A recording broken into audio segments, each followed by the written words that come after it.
You sell your car, you're done with it. That's right? what you think. Not exactly, as one South Salt Lake woman discovered when she was told she was on the hook for tickets the car racked up after she traded it into a car dealership. She asked Matt Gephardt to investigate.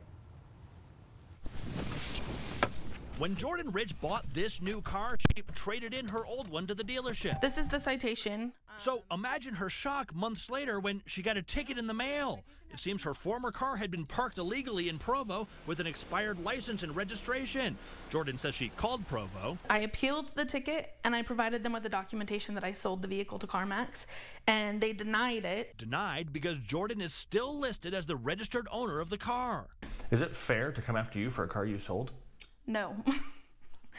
It is not fair. Jordan was battling with Provo when months later she got another notice, this time saying the car had been impounded in Salt Lake City. This has been a living nightmare. With that, Jordan decided it was time to call me.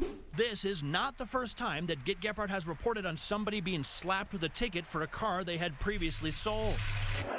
It happens when the person who buys the car never bothers to report the sale to the DMV and get the title and registration transferred into their name. So when the car gets a ticket or is towed, it pings back to the previous owner. But this is the first time we have ever heard of it happening when the car was actually traded into a reputable dealership. So how exactly did a car traded in here end up parked illegally on the streets of Provo several months later, still in Jordan's name? We asked CarMax, which told us they didn't really know, but that after they got the car, they sold it to another car dealership.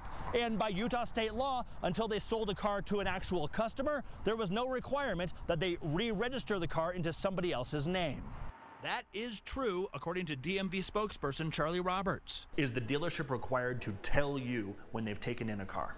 Not at that time. No, they are not. So what could Jordan have done to avoid this hassle? As someone who is selling a car, what am I supposed to do? For your protection, it's best to notify the DMV. That's right. In addition to taking off your plates, when you sell a car, Robert says it is important to call, email, or send a letter to the DMV and report the vehicle as sold. Well, Jordan did not do that, but is it fair that she be on the hook for the fines the car racked up on Provo's streets? This time, we called Provo on her behalf, which relented and decided it is going to forgive the citation.